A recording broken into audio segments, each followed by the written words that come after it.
తండ్రి అయిన దేవుని యొక్క మహాకృపను బట్టి ప్రభు అయిన యేసుక్రీస్తు వారు భూమి మీద తన పని అంతా నెరవేర్చిన తర్వాత ప్రభు ప్రార్థన చేశాడు. ప్రార్థనలో ఉన్న కీలకమైనటువంటి సందర్భాన్ని మనం చూసినప్పుడు ఆయన ఐక్యతను గురించి, ఏకత్వాన్ని గురించి ప్రార్థిస్తున్నాడు. యోహాను సువార్త 17వ అధ్యాయంలో మనం చూసినప్పుడు ఈ ఐక్యత, ఏకత్వం అనేది ఈరోజు పరిస్థితి ఎలా ఉంది, ఇది మనం తప్పనిసరిగా పరిశీలించాలి. ఎందుకంటే విశ్వవ్యాప్తంగా బైబిల్ గ్రంథాన్ని పట్టుకున్న వాళ్ళు రోజు రోజుకి పెరుగుతూనే ఉన్నారు సంఖ్య. విశ్వవ్యాప్తంగా క్రిస్టియానిటీ మెజారిటీ. ఒకవేళ ప్రపంచాన్ని కాకుండా ఒకవేళ భారతదేశమే మనం తీసుకున్నా రోజు రోజుకి విస్తరించేదే, విస్తరిస్తుంది. గ్రంథాన్ని అనేకులు చదువుతున్నారు, క్రైస్తవ్యాన్ని అర్థం చేసుకుంటున్నారు. అయితే కలిసి ఉన్నారా? రోజు రోజుకి ముక్కలు అవుతున్నారా, లేదా రోజు రోజుకి దగ్గర అవుతున్నారా? వాస్తవం ఏంటి? విడిపోతున్నాం కదా. విభజనలో అనైక్యత, ఏకత్వం లేకపోవడం. అంటే ఎంత ర్యాపిడ్లీగా స్ప్రెడ్ అవుతుందో అంత త్వరితగతినే మళ్ళీ అనైక్యత అనేది మనం చూస్తున్నాం. కాబట్టి ఇక్కడ ప్రభు యొక్క ప్రార్థన ఒక్కసారి మనం జ్ఞాపకం చేసుకుని ఇది కార్యరూపంలో ఆయన ఎలా చేశాడు అనేది ముందుకెళ్ళిపోదాం. 17వ అధ్యాయంలో 20-21 వచనాల్లో మనం చూసినప్పుడు, నీవు నన్ను పంపితివని లోకము నమ్మునట్లు తండ్రి, నా యందు నీవును, నీ యందు నేను ఉన్నలాగున వారును మన యందు ఏకమై ఉండవాలని వారి కొరకు మాత్రం నేను ప్రార్థన చేయట్లేదు, వారి వాక్యము వలన, అంటే అపోస్తలుల బోధ వలన. వారి అంటే అపోస్తలులు, వారి వాక్యము వలన, అపోస్తలుల బోధ వలన నా యందు విశ్వాసం ఉంచే వారందరూ ఏమై ఉండాలన్నాడు? ఏకమై ఉండాలి, ఐక్యమై ఉండాలి.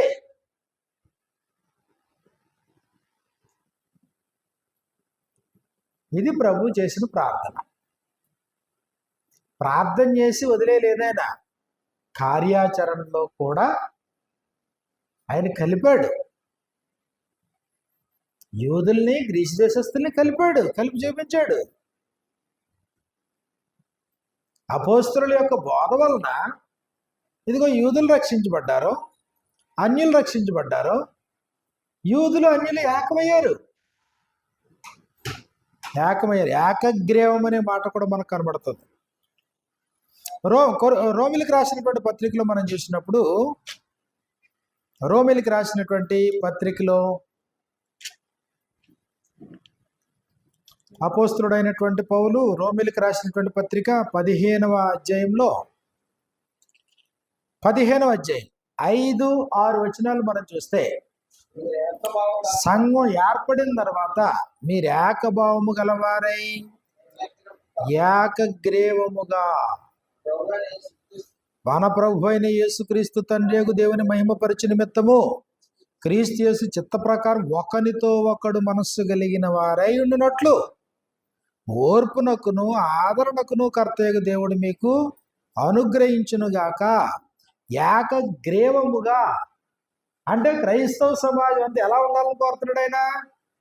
ఏకగ్రీవముగా. ఏకగ్రీవం అంటే తెలుసు కదా, యునానిమస్, కరెక్ట్. ఇదిగో మూల భాషలో ఏమన్నాడంటే ఒక్క నోటితో, అది ఏకగ్రీవం అంటే. కొరింథీయులకు రాసిన మొదటి పత్రిక 1వ అధ్యాయం 10వ వచనం నుండి మీరందరూ ఏకభావంతో, ఏక తాత్పర్యంతో, ఒకే తాత్పర్యం, ఒకే భావం. ప్రభు ప్రార్థన అదే, దేవుని సంకల్పం అదే, ప్రభు ప్రాణం పెట్టింది దాని కొరకే. రక్షణ భాగ్యాన్ని అనుగ్రహించిన దాని కొరకే మనుషులు రక్షించబడ్డారు. ఓబేల్ని యాపం చేశాడు, సంధి చేశాడు అన్నాడు ఓబేల్ని కూడా. కొలసీలకు రాసినటువంటి పత్రికను మనం చూసినప్పుడు ఈ మాట మనకి కనబడుతూ ఉంది. కొలసీలకు రాసిన పత్రిక 1వ అధ్యాయంలో 19-20 వచనాలు. ఆయన యందు సర్వ సంపూర్ణత నివసింపవలననియు ఆయన శిలువ రక్తము చేత సంధి చేసి ఆయన ద్వారా సమస్తమును, అవి భూలోకమందున్నవైనను పరలోకమందున్నవైనను, వాటన్నిటినీ ఆయన ద్వారా తనతో సమాధానపరుచుకునవలెనని తండ్రి యొక్క అభీష్టము. సంధి చేశాడు, కలిపాడు. కాబట్టి ప్రార్థనకు అనుగుణంగా కార్యక్రమాలు జరిగినాయి. ఎఫెసీయులకు రాసిన పత్రికలో, ఎఫెసీయులకు రాసినటువంటి పత్రిక 2వ అధ్యాయం మనం చూసినప్పుడు, ఎఫెసీయులకు రాసిన పత్రిక 2వ అధ్యాయము 10వ వచనంలో క్రీస్తు యేసునందు నూతన సృష్టి అన్నాడు. ఏంటి నూతన సృష్టి? ఇదిగో యూదులతో పాటు అన్యజనులు ఒకప్పుడు వేరుగా ఉన్న ఇరువురిని కూడా సమాన వారసులు చేశాడు. కాబట్టి 13వ వచనంలో అయినను మునుపు దూరస్తులైన మీరు ఇప్పుడు క్రీస్తు యేసునందు క్రీస్తు రక్తము వలన సమీపస్తులై ఉన్నారు. ఆయన మన సమాధానమై ఉండి మీకును మాకును మధ్యలో ఉన్న విధిరూపకమైన ఆజ్ఞలు గల ధర్మశాస్త్రమును తన శరీరమందు కొట్టివేయుట చేత మధ్య గోడను పడగొట్టి ఉభయులను ప్రార్థనకు అనుగుణంగానే ప్రారంభంలో యాగం చేశాడు. భేదం లేకుండా రక్షించబడే విషయంలో, భేదం లేకుండా పాపాలు క్షమించబడే విషయంలో, భేదం లేకుండా తన ఆత్మను అనుగ్రహించడం విషయంలో, భేదం లేకుండా కుమారత్వం విషయంలో, సంఘ సభ్యత్వం విషయంలో స్త్రీ అని పురుషుడని భేదం లేదు, యూదులని గ్రీసు దేశస్థులని భేదం లేదు, దాసుడని స్వతంత్రుడని భేదం లేదు, సిదియనుడు అనాగరికుడు అనేటువంటి భేదం కూడా లేదు. ఓకే, ప్రారంభం బాగుంది, అలాగే ప్రారంభించాడు. యెరూషలేములో ఉన్న స్థానిక సంఘంలో భాషాపరమైన భేదం కూడా లేదు ప్రారంభంలో, లింగ భేదం లేదు ప్రారంభంలో, ధనిక పేద తారతమ్యం లేదు ప్రారంభంలో. కానీ యెరూషలేము నుంచి ఆరంభమైనటువంటి ప్రభు యొక్క సంఘం యెరూషలేం మొదలుకొని యోదయందంతటా సమరయ భూ దిగంతముల వరకు వ్యాపిస్తూ ఉంది. మరి వ్యాపించినంత వరకు ఐక్యత ఉండాలి కదా, ఏకత్వం ఉండాలి కదా. ఎంతగా స్ప్రెడ్ అవుతుందో అంతగా ముక్కలు అయిపోతాం. కారణాలు ఏంటి? ఇది మనం పరిశీలించకపోతే మన విశ్వాస జీవితానికి ఆటంకం కలుగుతుంది. క్రైస్తవ అనైక్యతకు కారణాలేంటి? ఎందుకు విడిపోతున్నాం? మీరు బైబిలే పట్టుకున్నారు, మేమే బైబిలే పట్టుకున్నాం, ఒకే దేవుడు అన్నాం, ఒకే ప్రభు అన్నాం, ఒకే విశ్వాసం అన్నాం, రక్షణ అన్నాం, నరకం అన్నాం, పరలోకం అన్నాం. కానీ భేదాభిప్రాయాలు, డినామినేషన్ బట్టి భేదాభిప్రాయాలు, పోనీ ఎన్ని దాటుకుని ప్రభు సంఘం అన్నాం అనుకోండి, పోనీ అక్కడైనా పోనీ ఏకాభిప్రాయం ఉందా? నా చిన్నప్పుడు ఏకాభిప్రాయం ఉండేది. నా చిన్నప్పుడు మత శాఖలు క్రీస్తు సంఘం అంతే ఉండేది. అంతే. ఇప్పుడు ఏకాభిప్రాయం లేదు. అంటే రోజు రోజుకి పరిస్థితి ఏమవుతుందంటే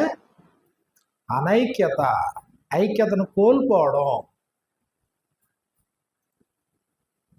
మరి దేవుని సంకల్పం ఏమవ్వాలి? ప్రభు ప్రార్థన ఏమవ్వాలి? అసలు ఆయన సంఘాన్ని ఏర్పాటు చేసిన విధానం ఏమవ్వాలి? కాబట్టి దీని గురించి ఆలోచించి పాయింట్స్ రాయడం మొదలు పెడితే సుమారు 15 పాయింట్ల వరకు వచ్చినాయి. ఇంకా ఆలోచిస్తే ఇంకా వస్తాయి. అన్నీ చెప్పను, ఒక ఐడియా ఇస్తాను. సంఘం ఏర్పడడం ఇబ్బంది లేదు, ప్రభు యొక్క సంకల్పంలో ఇబ్బంది లేదు. ఏర్పడింది ప్రారంభంలోనే. సహోదరుల మధ్యన స్వార్థం చోటు చేసుకున్నప్పుడు, స్వార్థం అంటే నాది నీది ఇది అట్టు, దీన్ని స్వార్థం అంటుంది. దీన్ని అపోస్తులుడైన పౌలు మాట్లాడుతున్నాడు. అపోస్తుల కార్యాలు 20వ అధ్యాయము 28వ వచనాన్ని మనం చూసినప్పుడు ముందుగానే చెప్పాడు పౌలు గారు, నా టైం అయిపోయింది, ప్రభు టైం అయిపోయిన తర్వాత ప్రభు దేవుని చిత్తాన్ని నెరవేర్చి ఎలాగైతే ప్రార్థించి వెళ్ళిపోయారో, అలాగే ఇప్పుడు అపోస్తులుడైన పౌలు కూడా ఇది ఈయన టైం అయిపోయి వెళ్ళిపోతా సంఘ పెద్దలతో మాట్లాడుతూ ఈయన అన్నాడు 28వ వచనంలో, దేవుని సంకల్పం అంతే మీకు తెలుపకుండా నేనేమి దాచుకోలేదు. దేవుడు తన స్వరక్తం ఇచ్చి సంపాదించిన తన సంఘము, హిజ్ ప్రాపర్టీ. సంఘం అనేది ప్రభు ప్రాపర్టీ, ప్రభు సొత్తు, ప్రభు మనుషులు, ప్రభు జనం సంఘం అంటే. అయితే ఇక్కడ ఏం జరుగుతుంది? ఇక్కడ ఆయన తన సొత్తు మీద మిమ్మల్ని అధ్యక్షులుగా పెట్టాడు. తన ప్రాపర్టీ మీద మిమ్మల్ని అధ్యక్షులుగా పెట్టేటప్పటికి ఇప్పుడు అధ్యక్షులైనటువంటి వారు ఎలా మారారు? ఇదిగో నేను వెళ్ళిపోయిన తర్వాత క్రూరమైన తోడేళ్ళు మీలో ప్రవేశించడం తెలియను, వారి మందను కనికరింపరు, మరియు శిష్యులను తమ వెంట ఈడ్చుకొని పోవాలనని వంకర మాటలు పలుకు మనుషులు ఇదిగో అధ్యక్షులైన మీలోనే బయలుదేరతారు. నువ్వు జస్ట్ అధ్యక్షుడివే, you are not a owner.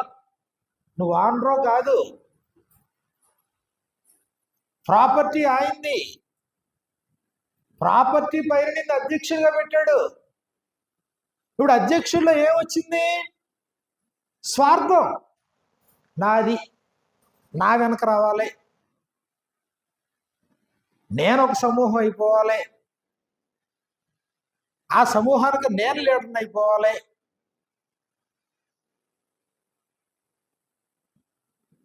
అసలు నీదేముంది? నాది నాది నాది నాది నాది అని మాట్లాడుతున్నటువంటి వ్యక్తితో ప్రభు ఏమన్నాడు? వెర్రివాడు వెర్రివాడు అన్నాడు. అంతే. నీదేముంది అసలు ఇక్కడ భూమి మీద? నా శరీరం అన్నారు, నీ శరీరం ఇదేమన్నానే? దేవుని వల్ల అనుగ్రహించబడింది. ఆరోగ్యాన్ని ఇచ్చేది ఆయన, బలాన్ని ఇచ్చేది ఆయన, ఐశ్వర్యాన్ని ఇచ్చేది ఆయన, ఆయుష్కాలాన్ని పొడిగించేది ఆయన, నీకు భార్యనిచ్చేది ఆయన, గర్భ ఫలము గిఫ్ట్ ఇచ్చేది ఆయన, స్వాస్థ్యముగా కుమారులను అనుగ్రహించేది ఆయన, నీ ప్రాణం నీ సకల మార్గాలు ఆయన వశంలో ఉన్నాయి. నాదన్నరికి ఏముంది అసలు అక్కడ? కానీ క్రైస్తవుల్లో స్వార్థం ఎంటర్ అయిన తర్వాత తమ వెంట ఈడ్చుకొని పోవాలనే కోరిక.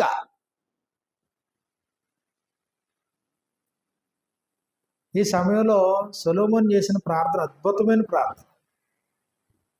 బాలుడుగా ఉన్నప్పుడే అతను రాజు అయిపోతే, ఆ బాలుడు ఇప్పుడు దేవునికి ప్రార్థన చేస్తున్నాడు. ప్రార్థన చేస్తే ఏమంటాడు తెలుసా? ఎంత గొప్పదైనటువంటి నీ జనాన్ని, ఈ జనానికి న్యాయం తీర్చగలవాడెవడు? జస్ట్ ఐఎమ్ నథింగ్, నేను బాలుణ్ణి. జనం ఎవరి జనం? నీ జనం. నీ జనం పైన నేను రాజునయ్యాను చిన్న వయసులో. నీ జనానికి న్యాయం తీర్చడానికే నాకు జ్ఞానం కావాలని ప్రార్థన చేశాను. మరి ఇప్పుడు సంఘం అంటే ఎవరి ప్రాపర్టీ?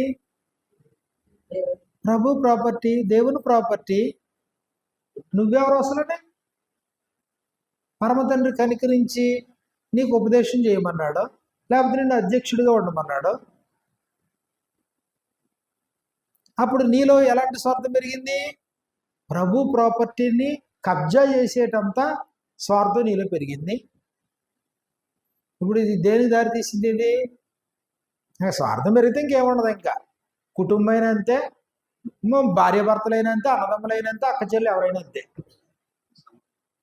సంఘం అయినట్లే. అది ప్రారంభంలో ఒకటే, ప్రభు ప్రార్థన అదే.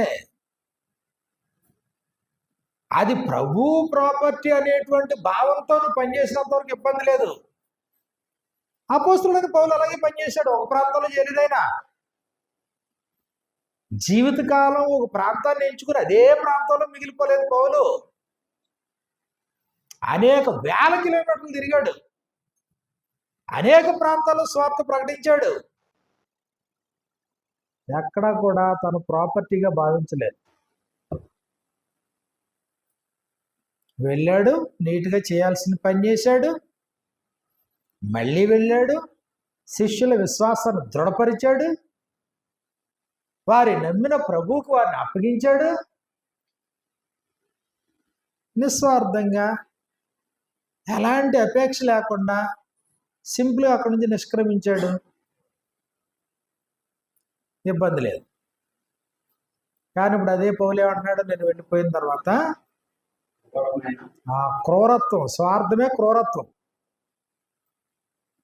స్వార్థం రాకూడదు, క్రైస్తవుడికి స్వార్థం రాకూడదు, నాది నీది అనేటువంటిది రాకూడదు.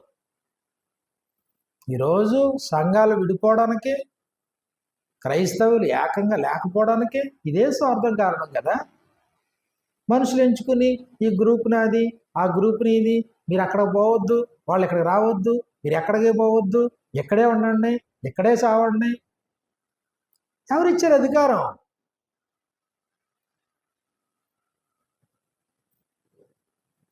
ఎంత స్వార్థం పెరిగితే, ఎంత స్వార్థ ప్రియులు పెరిగితే అన్ని మొక్కలైపోయినాయి.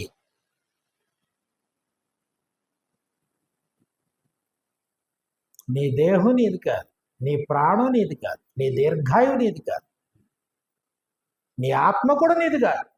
ఆయన అనుగ్రహించాడు, దేహాన్ని ఇచ్చి దేహంలోనికి ఆత్మను పంపించి, ఆత్మ దేహం కొంతకాలం బ్రతకడానికి అనుమతించి, నీ ప్రమేయంతో నీ ఇష్టంతో పని లేకుండానే మళ్ళీ ఆత్మని దేహాన్ని వేరు చేసి, ఏముంది నాదండానికి? ఇది మొదటి కారణం, స్వార్థం. ఎప్పుడైతే స్వార్థం అనేది దేవుని ప్రజల మధ్యన ప్రవేశించిందో ఐక్యతకి బేటలు వారిని. ఎప్పుడైతే స్వార్థం ప్రవేశించిందో శిష్యులను తమ వెంట ఈడ్చుకుని పోవాలి అనేటువంటి కోరిక పుట్టింది.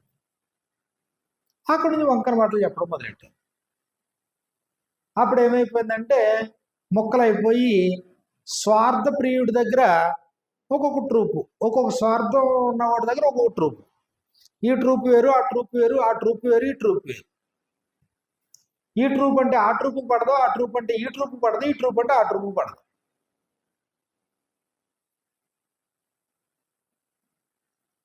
కొరింథీ పట్టణంలో ఏర్పడిన ప్రభు సంఘంలో కూడా మరి ఇదే పరిస్థితిని మనం చూస్తాం కదా. కొరింథీయులకు రాసినటువంటి మొదటి పత్రిక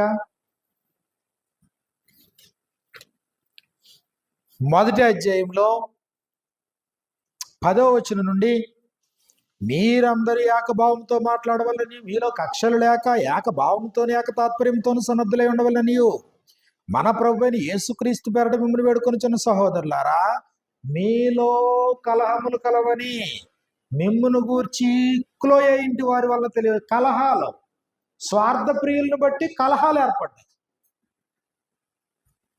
అబ్రహాం ఉన్నాడు, అబ్రహాంతో లోతు వచ్చాడు, కానీ కలహం ఎవరికి వచ్చింది? ఆ పని చేసుకునే వాళ్ళ మధ్యలో కలహం వచ్చింది. అబ్రహాం యొక్క గొర్రెల కాపర్లకి, లోతు యొక్క గొర్రెల కాపర్లకి తగాద వచ్చింది. ఇక్కడ ఎవరినైతే వీళ్ళ నాయకులుగా పెట్టుకుని వీళ్ళు విడిపోయారో నాయకుల మధ్యన ఇబ్బంది లేదు. ఆ నాయకుల పేరు చెప్పుకొని వీళ్ళ మధ్యన కలహాలు ఏర్పడ్డాయి. మీలో కలహములు కలగని మిమ్మల్ని గురించి క్లోయ ఇంటి వారి వల్ల నాకు తెలియవచ్చును. మీలో ఒకడు నేను పౌలు వాడను, ఒకడు నేను అపుల్లో వాడను, మరి ఒకడు నేను కేఫా వాడను, ఇంకొకడు నేను క్రీస్తు వాడని చెప్పుకొచ్చున్నారు. నా తాత్పర్యం ప్రభు ప్రార్థన అర్థం కాలేదా? ప్రభు శిలువ బలియాగు నీకు అర్థం కాలేదా? ప్రేమతో ఆయన యాకం చేయడం నీకు అర్థం కాలేదా? ఉభయులను సంధి చేసి ఏకంగా ఒక్క నూతన పురుషునిగా ఒకే శరీరంలో సాటి అవయవాలుగా దేవుడు నిర్మించినటువంటి విధానం నీకు అర్థం కాలేదా?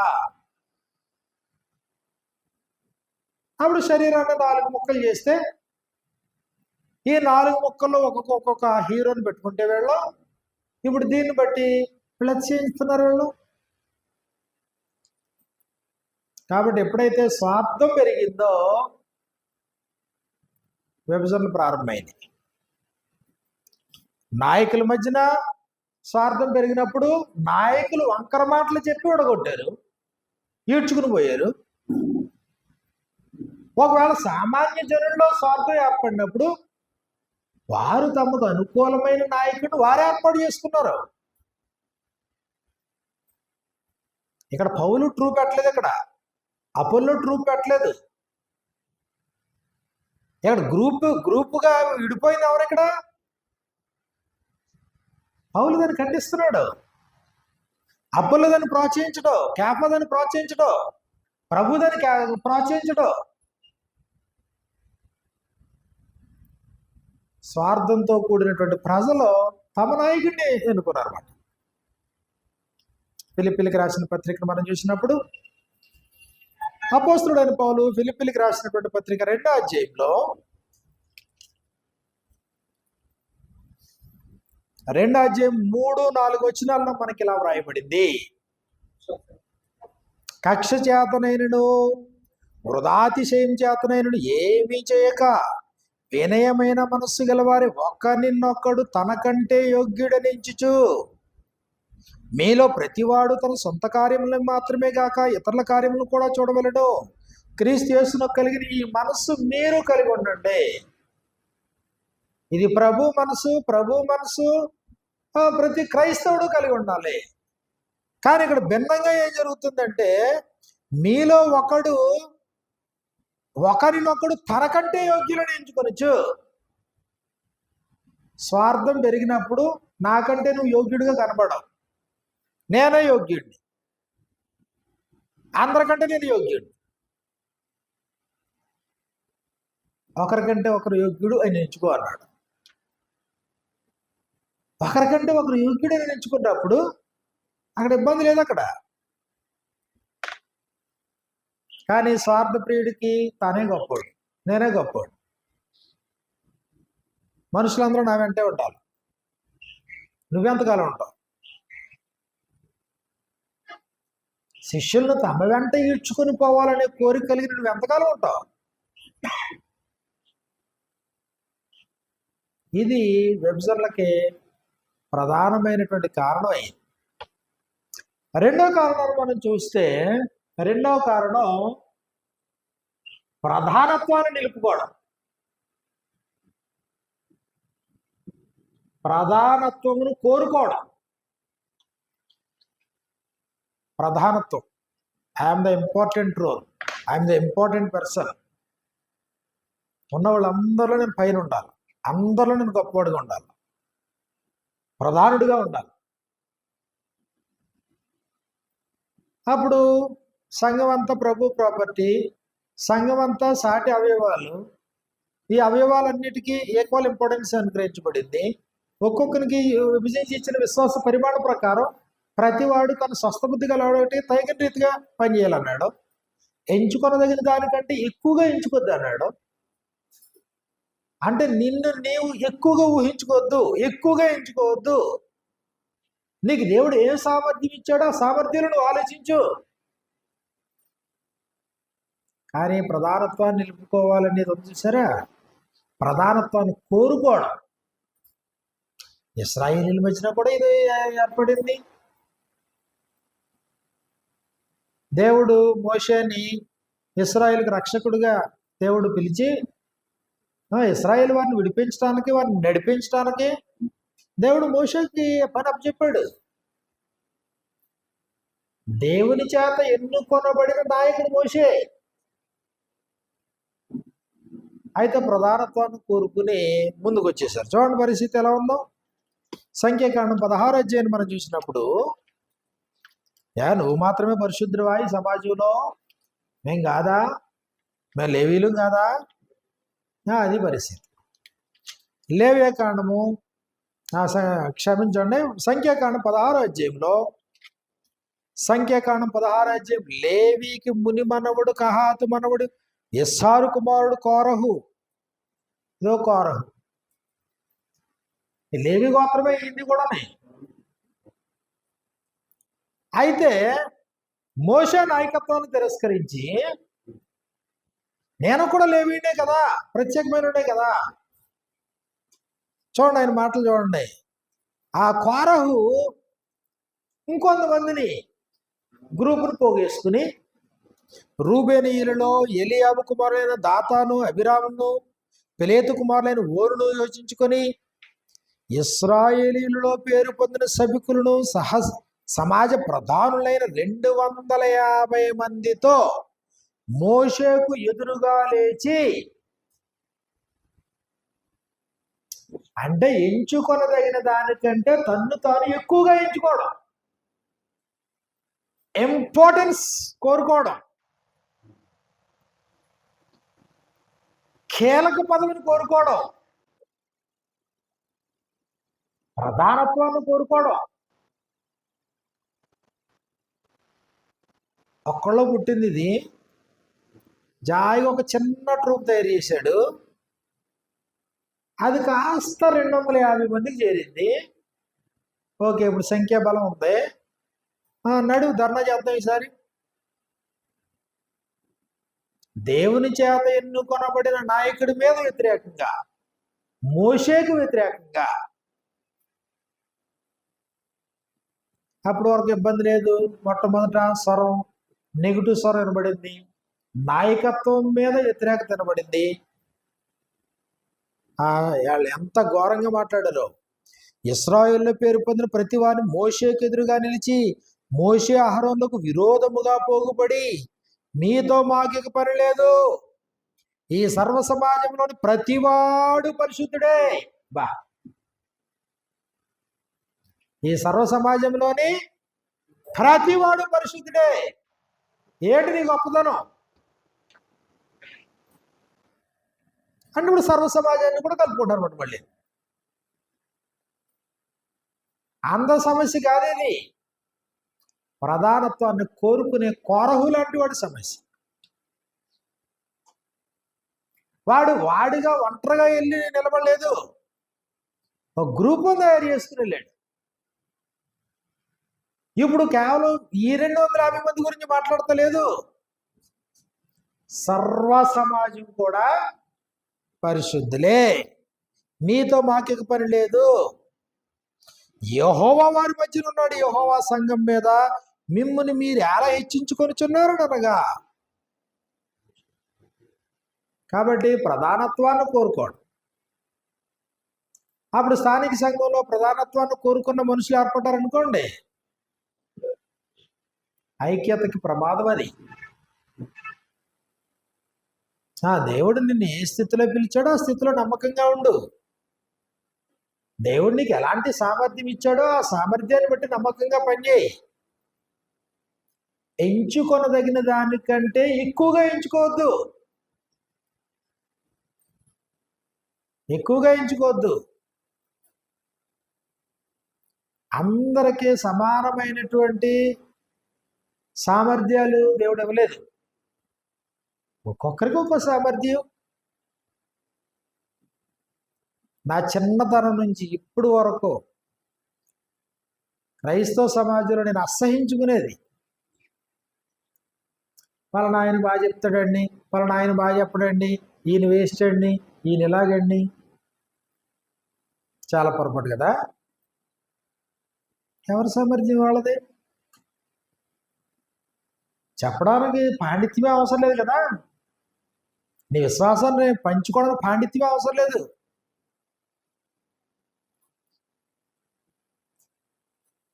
రాహాబుని వేశ్య వృత్తిలో ఉన్నటువంటి స్త్రీ కొంతమందిని మోటివేట్ చేయగలిగిందా?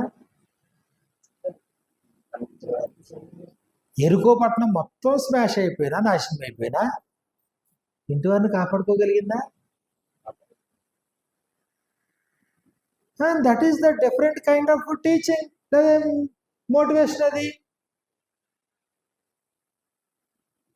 ఒక్కొక్కరిలో ఒక సామర్థ్యం ఉంటుందన్నమాట.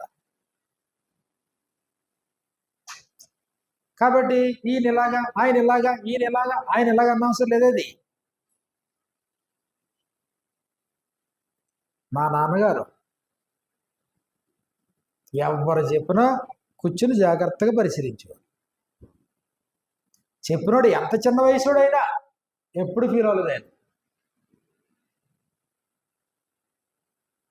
మళ్ళీ ఆయన మాట్లాడుకుంటే అనర్గళంగా మాట్లాడతాడు. మళ్ళీ ఆయన మ్యాక్సిమం కూర్చొని జాగ్రత్తగా పరిశీలించి అయిపోయిన తర్వాత పర్సనల్గా వెళ్ళి, నాన్న ఇదిగో పలానా మాటలు, ఇలాంటి మాటలు ఉపయోగించుకో పబ్లిక్లో అనేవారు. ఇదిగో ఇక్కడ నువ్వు కొద్ది కరెక్షన్ చేసుకో అనేవారు. అంతే. ఎవరు చెప్పినా వినగలిగిన పరిస్థితి రావాలా? మనం భేదాభిప్రాయాలు పెట్టుకుని మనము ఈ అవయవం కీలకం, ఈ అవయవం పనికిరాంది, ఈ అవయవం గొప్ప అవయవం. ఎక్కడి నుంచి వచ్చింది ఈ భేదాభిప్రాయం? ప్రతి అవయవాన్ని దేవుడు తన ఉద్దేశం చొప్పున ఉంచాడు. ప్రతి అవయవాన్ని తన చిత్తానుసారంగా దేహంలో ఉంచాడు ఆయన. నువ్వు ప్రభు యొక్క ప్రాపర్టీలో ఒక భాగమైతే దేవుడు తన చిత్తానుసారంగా సెట్ ఎ పార్ట్ నేను తీసుకెళ్ళక పెట్టాడు. అది మర్చిపోవద్దు. కొరింథీయులకు రాసినటువంటి మొదటి పత్రికలో 12వ అధ్యాయంలో కానీ, రోమపత్రిక 12వ అధ్యాయంలో కానీ ఈ సంగతులు మనకి చాలా చక్కగా మనకి వినపడతాయి.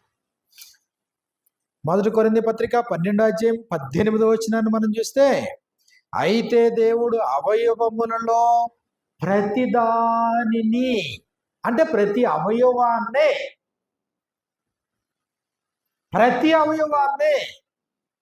తన చిత్త ప్రకారము శరీరంలో ఉంచెను. ప్రతి అవయవం కీలకమైందేనా? ప్రతి అవయవం కీలకమైందే. మరి ఇందులో ప్రధానమైన అవయవం మళ్ళీ పనికిరాని అవయవం ఉంది.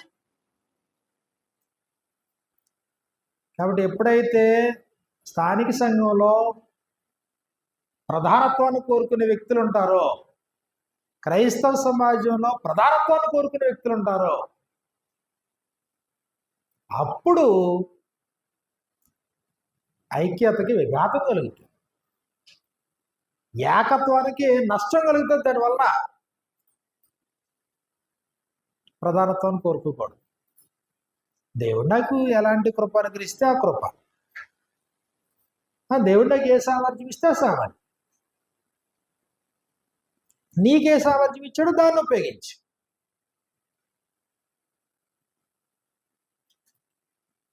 కంపారిటివ్లీ అవసరం లేదు. అవయవాల మధ్యన పోటీతత్వం అసలు అవసరం లేదు. కాబట్టి రెండో సంగతిని మనం చూసినప్పుడు ప్రధానత్వాన్ని కోరుకోవడం. క్రొత్త నిబంధనలో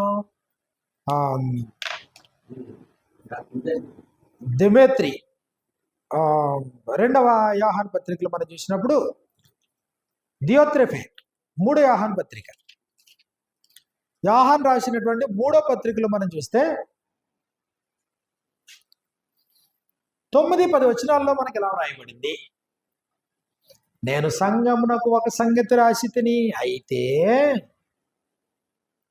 వారిలో ప్రధానత్వము కోరుచున్న దెయోత్రెఫే మమ్మును అంగీకరించట్లేదు.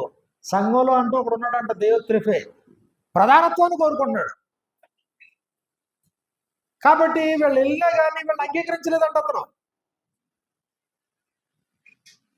ప్రధానత్వాన్ని కోరుకున్న వారి వలన అనైక్యత ఏర్పడుతుంది సంఘంలో. వీడు మమ్మల్ని అంగీకరించట్లేదు, అంత మాత్రమే కాదు, వాడు మమ్మను గూర్చి చెడ్డ మాటలు వదరుచు అది చాలనట్టుగా సహోదరులను తానే చేర్చుకొనక వారిని చేర్చుకొన మనస్సు గల వారిని కూడా ఆటంకపరచుచు సంఘములో నుండి వారిని ఇదిగో వెలివేయుచున్నాడు. ప్రధానత్వం కోరుకున్నవాడు ఎలాగైనా ప్లేట్ తిప్పుతున్నాడు అనమాట. వాడు చేయడంట, చేసేవాడు చేయనివాడు ఆటంకం. వాడు చేర్చుకోడు, చేర్చుకునే మనస్సు ఉన్న వాడిని కూడా చెడగొడతాడు. ప్రధానత్వం. నువ్వు దాసుడివి. Just we are servants of Christ. సేవకులు, దాసులు అన్నాడు, బానిసలు. అపోస్తలుడైన పౌలు ఏమంటాడు తెలుసా? క్రీస్తు యేసు యొక్క ఖైదీనైనా నేను. ఒకప్పుడు సాతాను ఖైదీని, ఒకప్పుడు సాతాను చెరలో ఉన్నాను. సాతాను చెరలో ఉన్నటువంటి మనల్ని ఒక ఆయన విడిపించాడు. ఆయన ప్రాణం పెట్టి విడిపించాడు. ఆయన రక్తాన్ని చెల్లించి మన పాపాలను పరిహరించి అపవాది చెరలో నుండి మనల్ని విడిపించిన తర్వాత ఇది ఇప్పుడు నువ్వేమై ఉన్నావు? ఇప్పుడు క్రీస్తు ప్రభుకి సేవకుడివి, క్రీస్తు ప్రభు దాసుడివి. ఎఫెసీ పత్రిక 3వ అధ్యాయము 1వ వచనాన్ని మనం చూసినప్పుడు, ఎఫెసీ పత్రిక 3వ అధ్యాయం 1వ వచనంలో అపోస్తలుడైనటువంటి పౌలు, ఈ హేతువు చేత అన్యజనులని మీ నిమిత్తము క్రీస్తు యేసు యొక్క ఖైదీనైన పౌలను నేను. క్రీస్తు యేసు యొక్క ఖైదీని అంటే క్రీస్తు ప్రభు వారికి జైలు ఉందేటి, ఆ సాతానికి చెర ఉంది. క్రీస్తు ప్రభు కూడా చెర ఉందా? క్రీస్తు ప్రభు చెరలేదు, సాతానికి చెర ఉంది. తీసుకెళ్లి చెరలో వేస్తాడు, నిన్ను బంధించేస్తాడు. అక్కడ నుంచి నువ్వు బయటికి రాలేవు, నీ అంతా నువ్వు బయటికి రాలేవు. మరి ఇప్పుడు క్రీస్తు యేసు యొక్క ఖైదీ అంటుడేటినా? ఆయన తీసుకెళ్లి నిన్ను ఆయన జైల్లో వేసుకోడైనా, నీ అంతటి నువ్వు ఇష్టపూర్వకంగా ఆయనకి బానిసవి. ఇష్టపూర్వకంగా నీ అంతటి నీవు ఆయనకి దాసుడివి, క్రీస్తు ప్రభు వారికి. అతిశయించడానికి ఏముంది? ప్రధానత్వాన్ని కోరుకోవడానికి ఏముంది? ఆజ్ఞాపింపబడినవన్నీ చేసిన తర్వాత నిష్ప్రయోజకులమైన దాసులము, చేయవలసినవే చేయుచున్నాం అనుకునుడే అన్నాడు. కాబట్టి అతిశయించడానికి అవకాశం ఉందా? లేదు. I am the key role అని అనుకుందా? ఏమీ లేదు.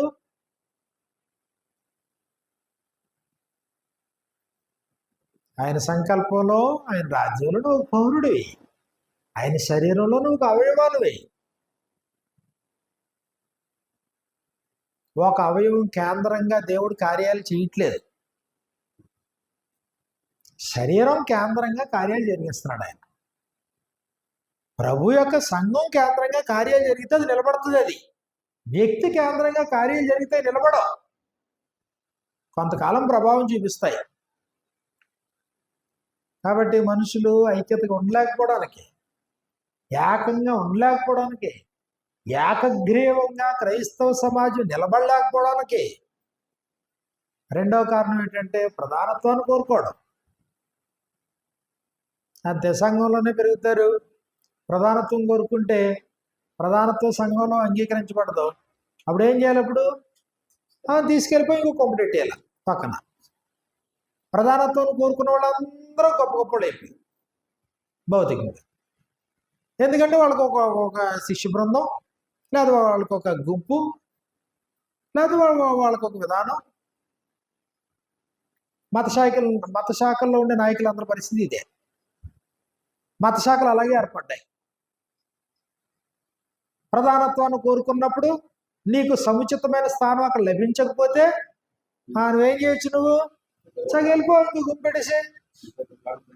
అది ఇలా విడిపోతా విడిపోతా విడిపోతా విడిపోతా విడిపోతా ఒకటే మనుషుల్లో స్వార్థం. నీది నాది నాది నాది, నా మనుషులు, నాకు సంబంధించిన వాళ్ళు. No, just your nothing. దేవుడు పని అప్పగించాడు పౌలు అన్నట్టుగా, నాటడానక నీళ్లు పోయడానక, దేనికి అప్పగించాడు పని? నాటమంటే నాటు, నీళ్లు పోయమంటే పోయి, అంతే. కాబట్టి వీళ్ళందరూ నా ప్రాపర్టీ, వీళ్ళకి నేనే బాప్టిసం ఇచ్చాను, వీళ్ళు ఎక్కడికే పోకూడదు, నేనేం చెప్తుంది మీరు వినాలా, మీరు ప్రపంచంలో ఎక్కడికే పోవద్దు. ఈ కట్టుబాట్లు, ఈ తలనొప్పిలేటు పళ్ళని. అప్పుడేమైంది? ఇదిగో పలానా వాడు భయంకరుడండి, ఎక్కడికి వెళ్ళిన జనులు ఇచ్చిపోతాడండి, లేదా ఈ పరిస్థితి ఇదండి, అది ఇదండి. ఎందుకు వచ్చింది? దేవుడు ఎంత ఆవిష్కరణ ఇస్తాడు నీకు? చక్కగా పని చేయి, నమ్మకంగా పని చేయి, కృప చూపించేవాడు తండ్రి. నువ్వు నిమిత్త మాత్రుడివి, తాత్కాలికంగా ఉంటావు. నీళ్లు పెట్టి రమ్మన్నాడా, నీళ్లు పెట్టిరా, లేకపోతే నాటమన్నాడా, నాటురా, అంతే. ఆ వృద్ధి కలుగు చేసేవాడు ఎవరో? ఆయన. ప్రాపర్టీ అయింది. వృద్ధి కలుగు చేయ దేవునిలోనే కానీ, నాటువానిలో కానీ, నీళ్లు పోయేవానిలో కానీ ఏమీ లేదు. నాటువాడైనా నీళ్లు పోయేవాడైనా జీతగాడు, తన జీతం పుచ్చుకుంటూ పోతాడు. ప్రాపర్టీ మాత్రం అయింది. ఆయన ప్రాపర్టీ మీద నువ్వు ఆదివాసీ చేయొద్దు. ఆయన ప్రాపర్టీని నీ వెంట తీసుకుని కూడా కబ్జా చేసే ప్రయత్నం చేయొద్దు. దేవుని ప్రజలు, ఆయన పాలించే గొర్రెలు, ఆయన నిబంధన జనులు ప్రజలు. ప్రభు స్పష్టంగా చెప్తున్నాడు కదా, సర్వలోకమునకు వెళ్ళి సర్వసృష్టికి స్వార్థను ప్రకటించి సమస్త జనులను శిష్యులుగా చేయుడి. అది సమస్త జనులను మీకు శిష్యులుగా చేసుకోవడం అనలేదు.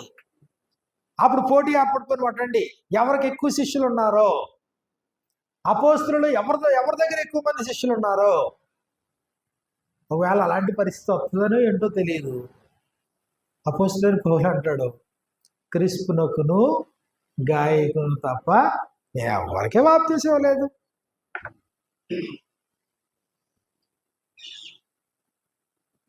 కానీ ఈరోజు పరిస్థితి, మా దగ్గర ఇన్ని సంఘాలు ఉన్నాయండి, మా దగ్గర ఇంతమంది సేవకులు ఉన్నారండి, మా దగ్గర ఇంతమంది సభ్యులు ఉన్నారండి, మీ దగ్గర ఎంతమంది ఉన్నారండి? 10 మంది ఉన్నారు. 10 మంది ఉంటేనేమో నువ్వు పనికిరానోడివి, 100 మంది సభ్యులు ఉంటేనేమో నువ్వు గొప్పోడివి, 100 మంది స్వార్థకులు ఉంటే నువ్వు ఇంకా గొప్పోడి. ప్రాపర్టీ ఎవరిదే? ఆయన్ని. కబ్జా చేసే కబ్జాదారులు వచ్చిన తర్వాత స్వార్థాలు పెరిగినప్పటికీ ఏమైంది? ముక్కలుగా వెళ్ళిపోతుంది. వెరీ ర్యాపిడ్లీగా స్ప్రెడ్ అయ్యేది ఏదన్నా ఉందంటే క్రైస్తవ్యమే ప్రపంచవ్యాప్తంగా. ప్రాముఖ్యం భారతదేశంలో ఎన్ని ఆటంకాలు పెట్టినా, ఎన్ని చట్టాలు ఉన్నా, ఎంతగా మనుషుల్ని భయపెడుతున్నా రోజు రోజుకి విస్తృతం అవుతానే, రోజు రోజుకి స్ప్రెడ్ అవుతానే. సంవత్సరానికి ఎక్కడైనా ఒక 2 రోజులు క్లాస్ జరిగితే మా చిన్నతనంలో పెద్ద గొప్ప విషయం కింద ఉండేది. ఇప్పుడు అసలే రోజుకి ఎన్ని చోట్ల జరుగుతున్నాయో కూడా అసలు మనకు తెలియదు. అనేక ప్రాంతాల్లో విస్తరింతనే ఉంది.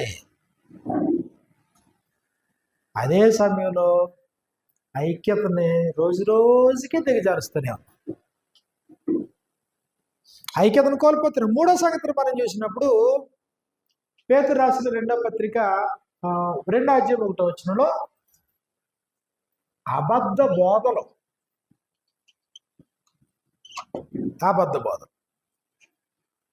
కాబట్టి అబద్ధ బోధలు అన్నప్పటికీ అబద్ధ బోధలు ఒకటే అవగాహన లోపం. అబద్ధ బోధ ఎందుకు చేస్తాడు ఒక మనిషి? అర్థం కాక. 2 బోధని బ్రతుకు తెరువుగా కోరుకుంటే. అంటే తమ కడుపుకు దాసుడైన వాడు ఇంక సత్యమా అబద్ధమా అనేది అంత సంబంధం లేదు, తన కడుపు నింపుకోవాలి. కొంతమందికి అవగాహన లోపం, వీళ్ళతో పెద్ద సమస్య ఉండకపోవచ్చు, ఎందుకంటే వీళ్ళ సత్యాన్ని విన్నప్పుడు గ్రహింపు పొందుతారు. సత్యాన్ని వింటే వారు అర్థం చేసుకోగలుగుతారు. అలా చాలామంది అబద్ధ బోధల్లో నుండి మార్చబడిన వాళ్ళు ఉన్నారు. పేతురు రాసిన పత్రికలు అన్నాడు ఈయన. పేతురు రాసినటువంటి 2వ పత్రిక 2వ అధ్యాయము ప్రారంభం నుంచి మనం చూసినప్పుడు, మరియు అబద్ధ ప్రవక్తలు ప్రజల్లో ఉండిరి, అటువలనే మీలోని అబద్ధ బోధకులుందరు. వీరు తమను కొనిన ప్రభువును కూడా విసర్జించుచు తమకు తామే శీఘ్రముగా నాశనము కలుగు చేసుకొనొచ్చు నాశనకరముకు భిన్నాభిప్రాయములు రహస్యముగా బోధించుదురు. ఉన్నారో అబద్ధ బోధకులు ఉన్నారో గ్రంథం చెప్తుంది.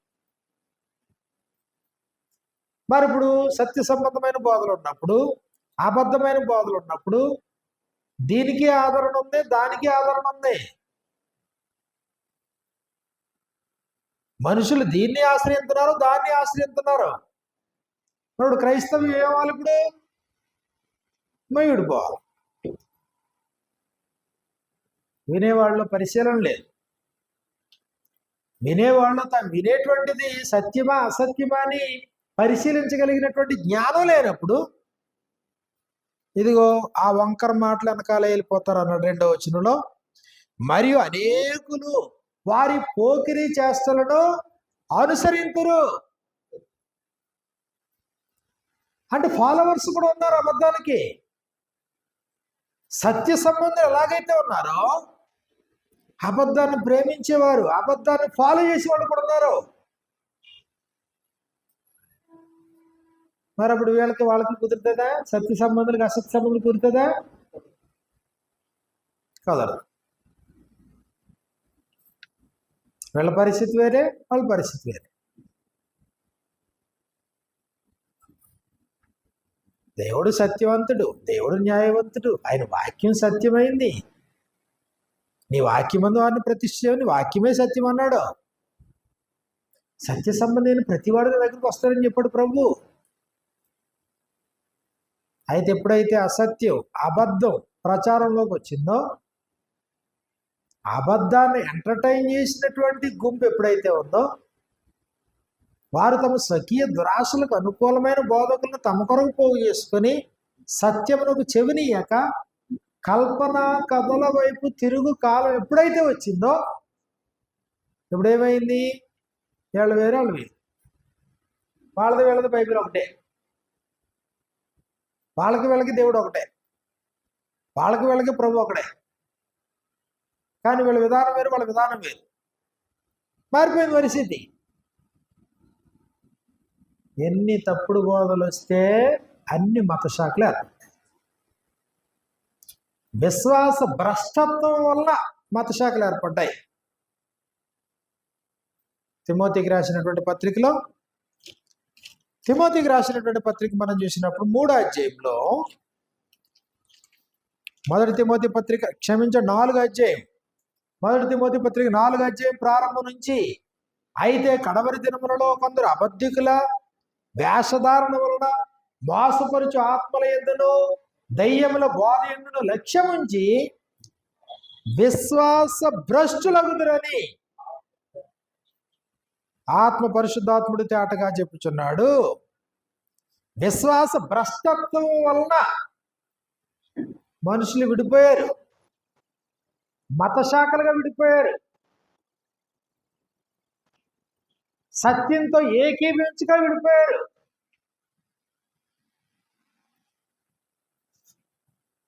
కాబట్టి విడిపోయారు, అనేక గ్రూపులు ఏర్పడ్డాయి అన్నప్పటికీ మళ్ళీ మనం ఆందోళనకరమైన స్థితిలో ఉన్నాం అనేది గుర్తించాల. ఏది సత్యమో, ఏది అసత్యమో, ఏది నిత్యత్వానికి నడిపించేదో, ఏది నిన్ను మోసపరిచేదో నువ్వు జాగ్రత్త పరిశీలించుకోవాలా.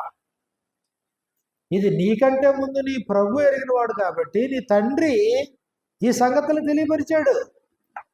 ప్రతి బోధను నమ్మక, ప్రతి ఆత్మను నమ్మక. హెచ్చరిక మళ్ళీ ఆయన చేశాడు. అంటే ప్రమాదం ఉంది. అనేకమైనవి ఉన్నప్పుడు ఇదిగో నువ్వు ఇది కాకపోతే అది, అది కాకపోతే ఇది, ఏదోటి ఎంచుకుంటావు, ప్రమాదంలో పడతావు. యోహాను పత్రిక 4:1-2 యోహాను పత్రిక 4:1-2 మనకి ఇలా వ్రాయబడింది. ప్రియులారా, అనేకులైన అబద్ధ ప్రవక్తలు లోకములోనికి బయలువెళ్ళి ఉన్నారు కనుక ప్రతి ఆత్మను నమ్మక, ఆయా ఆత్మలు దేవుని సంబంధమైనవో కావో అదిగో నువ్వు పరీక్షించు. ఉపదేశాన్ని వినేటువంటి నీవు, ఉపదేశం పొందగోరి నీవు, దేవుణ్ణి ప్రేమించే నీవు, నీ చెవిని తాగుతున్నటువంటి ఉపదేశాన్ని పరిశీలించు. దేవుని సంబంధమైనవో కావో పరీక్షించుడి. నువ్వు పరీక్షించుకో. కాబట్టి ఏదైనా సత్యమే, ఏదైనా బైబిలే, ఏదైనా వాక్యమే, ఏదైనా సంఘమే, ఏదైనా ఆరాధనే, ఏదైనా పర్లేదు, అన్ని ఒక దేవుడే కదా, ఒకే ప్రసంగం కదా అన్నావు అనుకోండి, మోసపోతావు. గ్యారంటీగా మోసపోవడానికి అవకాశాలు ఉన్నాయి. ప్రభు అని నోటితో ఒప్పుకోకపోతే నీకు రక్షణ లేదు. ప్రభు అన్నంత మాత్రాన నీకు పరలోకం కూడా లేదు. ప్రభువా ప్రభువా అని పిలిచిన ప్రతి వాడు పరలోకంలో ప్రవేశింపడు. ప్రభు అన్నంత మాత్రాన పరలోకం లేదు. పరిశీలించవా? విభజించబడినటువంటి నువ్వు సంఘాల్లోనూ ఉంటే అబద్ధ బోధన బట్టి కానీ, ప్రధానత్వాన్ని బట్టి కానీ, ఇదిగో లేకపోతే స్వార్థాన్ని బట్టి కానీ విడిపోయినటువంటి మత శాఖలోనూ ఉంటే పరలోకం లేదు.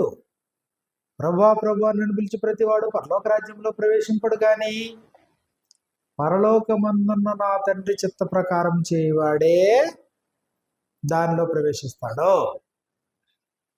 ఆ దినమందు అనేకులు నన్ను చూచి ప్రభువా ప్రభువా మేము నీ నామమును ప్రవచింపలేదా, నీ నామమును దయ్యములను వెళ్ళగొట్టలేదా, అనేకమైన అద్భుతములు చేయలేదా అని చెప్పుదురు. అప్పుడు నేను మిమ్మల్ని ఎన్నడను ఎరగను అక్రమము చేయవాళ్ళారా, నా యొక్క నుండి పొండే. మోసపోతున్నా.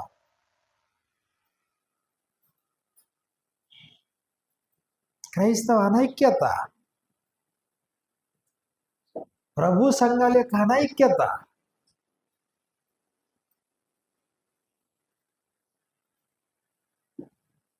కాబట్టి కొంతమంది తెలివైన వాళ్ళు ఏం చేశారంటే ఇంక అన్ని అయ్యే పనులు కాదులే అని చెప్పేసి, నువ్వు క్రైస్తవుడువేనా, క్రైస్తవుడు అయితే మా గుడి కిందకి వచ్చేసి క్రైస్తవ సంఘాలు ఏర్పడ్డాయి. క్రైస్తవ సంఘం అంతే. ఇది if you are a Christian you can join with us అంతే. ఇప్పుడు భారతదేశంలో క్రైస్తవ జనసంఖ్య అనుకోండి, ఇంక వాళ్ళకి ఇంక డినామినేషన్తో పని లేదు, దేంతో పని లేదు. ఇంక వాళ్ళకి ఇదో భారతదేశం అంతట్లో ఇది ఇంతమంది 2% లేదా 1.5% క్రిస్టియన్స్. ఇంకా దీని గురించి మనుషులకు అభిప్రాయానికి వచ్చేసి రాజమండ్రి ఏరియా ఉందనుకోండి, రాజమండ్రి ఏరియా క్రైస్తవ ఐక్య సంఘాలు అంతే. అలా ఐక్యత వచ్చేస్తుందా? పాస్టర్ల దగ్గరికి వచ్చింది అనుకోండి, పాస్టర్లు ఎలా అనుకుంటున్నారు, ఇదిగో పలానా బొమ్మూరు ప్రాంత పాస్టర్స్ ఫెలోషిప్. క్రీస్తు సంఘాలు ఉన్నాయనుకోండి, క్రీస్తు సంఘాలు అంతే. ఇదిగో మాది తూర్పుగోదావరి జిల్లా సువార్థికుల సదస్సు. సంఘాలను బట్టి లేకపోతే సైన్ బోర్డులను బట్టి ఐక్యత. నీది క్రీస్తు సంఘమేనా, నాది క్రీస్తు సంఘమే, ఆయన్ని క్రీస్తు సంఘమే, మనందరం కలిసి ఒక ట్రూప్. దేని బట్టి గ్రూప్ ఇది? సైన్ బోర్డును బట్టి. ఆత్మ కలిగించే ఐక్యత కాదు ఇది. నువ్వు క్రైస్తవుడే, నేను క్రైస్తవుడే, ఆయన క్రైస్తవుడే, క్రైస్తవులు అని నామకరణాన్ని బట్టి.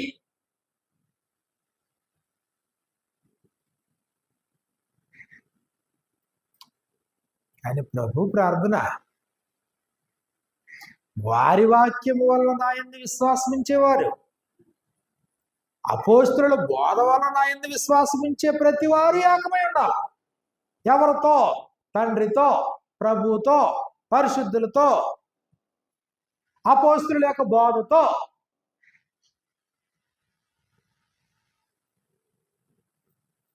ఐక్యత ఎలా సాధ్యమవుతుంది అంటే బోధ వలనే సాధ్యమవుతుంది, అంతే. మళ్ళీ ఆ బోధలు, అపోస్తుల బోధ అన్న చోట మళ్ళీ స్వార్థం రాకూడదు సుమా. పౌలుకి లేదు, పేతురికి లేదు, యోహానుకి లేదు, యాకోబుకి లేదు, గొడవ లేదు. ఇక్కడ ఎవరి పరాలు చేసుకున్నారు. కలుసుకోవాల్సి వచ్చినప్పుడు కలుసుకున్నారు, ప్రభుని మహింపరిచారు, దేవుని మహింపరిచారు, తమ నిమిత్త మాత్రులను భావించారు. ఎక్కడికైనా వెళ్ళినప్పుడు మనుషులు పొగుడుతున్నా పొగిడించుకోలేదు. ఒకవేళ ఎక్కడైనా మనుషులు వెళ్ళి ఘనపరిచే పరిస్థితి వచ్చినప్పుడు తిరస్కరించారు. మేము లోకానికి మురికిగా ఉన్నాం, పెంటగా ఉన్నామని చెప్పారు. మమ్మల్ని బట్టి అతిశయించొద్దు మీరని చెప్పారు. మళ్ళీ అలాంటి పరిస్థితి నేడు పునరావృతమైతే అపోస్తుల బోధ అన్న వాళ్ళందరూ మళ్ళీ ఏకంగా ఉండడానికి అవకాశం ఉంటుంది. నేను అపోస్తుల బోధే అని, నువ్వు అపోస్తుల బోధే అని, నువ్వు అందరూ అపోస్తుల బోధే అంట. మళ్ళీ స్వార్థాలు ఉన్నాయనుకోండి, నీది నాది, నా వెనకాల నీ వెనకాల, వీళ్ళ వెనకాల వాళ్ళ వెనకాలనే ఉందనుకోండి, ఐక్యత ఎలా ఉంటుంది? అపోస్తుల బోధ అంటానే మళ్ళీ అక్కడ ఇంపార్టెన్స్ చాలా దారుణం, చాలా దారుణంగా ఉంటుంది తెలుసా. ఆ పాంప్లెట్ వేసి ఆ పాంప్లెట్ మీద పేర్లు రాస్తారు చూసారా, 1 2 3 4 5. నా పేరు ఇక్కడ వేసావా? అది గొడవ. నా పేరు అడుగుని రాసావా? గవర్నమెంట్లో ఈ సమస్య లేకుండా ఒక ప్రోటోకాల్ ఉంటుంది. ముందు ఎవరిని, రాష్ట్రపతిని పిలాలా, ప్రధానమంత్రిని పిలాలా, గవర్నర్ని పిలాలా, ఎవరిని పిలాలి, ప్రోటోకాల్ ఉంటుంది, అది చట్టం. ఇక్కడ మన సహోదరులం కదా, ఎవరికంటే ఎవరు గొప్ప, ఎవరికంటే ఎవరు తక్కువ? ప్రభు శిష్యుల మధ్యన కూడా ఈ పోటీ వచ్చినప్పుడు ఇదో కుడి పక్కన ఒకడు ఎడం పక్కన ఒకడు కూర్చోవాలని కోరిక పుట్టినప్పుడు ప్రభు ఖండించలేదు దాన్ని. మీలో అందరికంటే గొప్పవాడు అందరికీ పరిచారకుడే ఉండాలని చెప్పాడు. దాన్ని ప్రత్యక్షంగా నిరూపించడానికి యేసు ప్రభు శిష్యుల పాదాలు కడిగాడు. ఇంకా అంతకంటే పరిచారకుడిగా ఉండే పరిస్థితి ఉంటుందా? నీ జీవితంలో ఎప్పుడైనా ఎవరి పాదాలైనా కడిగావా? అంటే అంతగా తగ్గించుకున్నావా? ప్రభు శిష్యుల పాదాలు. మీలో ఎవడు గొప్పవాడై ఉండగోరుతున్నాడో ఆయన షల్ బి యువర్ సర్వెంట్ అన్నాడు. అతను సర్వెంట్గా ఉండాలా, అతను పరిచారకుడిగా ఉండాలా, సేవకుడిగా ఉండాలా. కాబట్టి ప్రధానత్వాన్ని కోరుకునేవారు అపోస్తుల బోధలో అనుకున్న గ్రూప్లో ఉంటే మళ్ళీ అక్కడ ఐక్యత సాధ్యం కాదు. స్వార్థంతో నా వెనక, నీ వెనక, వాళ్ళ వెనక, వీళ్ళ వెనక అనే పరిస్థితి ఉన్నప్పుడు, లేదా నువ్వు పాపులారిటీని కోరుకుని, లేకపోతే నువ్వు ప్రజాదరణను కోరుకుని, నువ్వు ఒక గొప్ప పరిస్థితి నువ్వు కోరుకునే పరిస్థితి ఉన్నప్పుడు ఐక్యత సాధ్యం కాదు. మూడోది ఏం చెప్పుకున్నాం? అబద్ధ బోధలు. ఇంకెలాంటి అనేకమైన ఉన్నాయి. సమయం అయింది. చాలా ఆనందం. వీళ్ళ ప్రతి వారికి హృదయపూర్వకమైన కృతజ్ఞతలు. ప్రభు ఏం కోరాడో ఆలోచించండి. భూమి మీదకి వచ్చాడు, పని అంతా చేశాడు, నా పని సంపూర్ణమైందన్నాడు. చేయుటకు నీవు నాకు అప్పగించిన పని సంపూర్ణంగా నెరవేర్చిన మహిమపరిచితిని. తండ్రి, ఇప్పుడు నేను నీ దగ్గరికి వస్తాను. అయితే నా ప్రార్థన తండ్రి, నీకు నాకు మధ్యలో విభేదం లేదు కదా. నువ్వెలా ఉన్నావో నేను ఎలాగున్నానో, నీవు నాకు అనుగ్రహించినటువంటి అపోస్తులకి మనకి విభేదం లేదు కదా. అంతటితో నేను ఆగిపోవట్లేదు. తండ్రి, నువ్వు నేను అపోస్తులు ఏకమై ఉండడంతో నేను ఆగిపోవటం లేదు. ఇప్పుడు ఈ అపోస్తులు లోకంలోకి వెళ్తారు. అపోస్తులు లోకంలోకి వెళ్ళిన తర్వాత వారి వాక్యము వలన మళ్ళీ నా యందు విశ్వాసం ఉంచే వారు పెరుగుతారు. నా యందు విశ్వాసం ఉంచేవారు యెరూషలేము నుంచి భూ దిగంతం వరకు పెరుగుతూనే ఉంటారు. ఆ విశ్వాసులందరూ కూడా ఏకమై ఉండాలనేది నా కోరిక.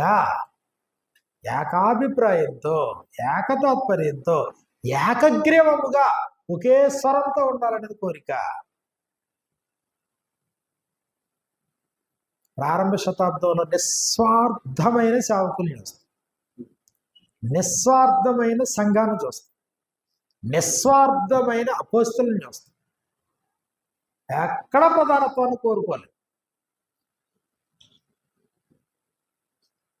అలాంటి పరిస్థితి నేడు మళ్ళీ పునరావృతం కాగలిగితే, కనీసం జరిగిపోయింది, కనీసం మనలోనైనా అలాంటి పరిస్థితి రాగలిగితే తప్పనిసరిగా ఏకత్వం సాధ్యమవుతుంది. అది తండ్రి కోరిక, తండ్రి యొక్క అభీష్టం.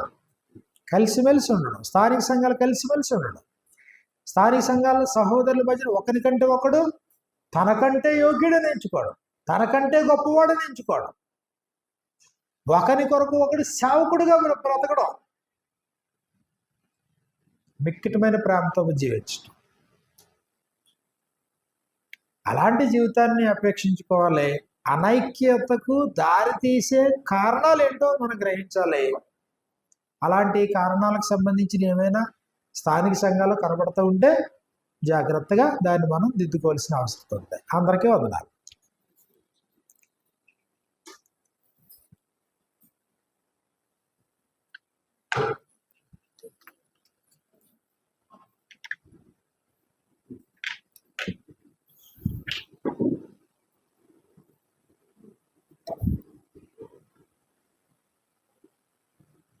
సరే.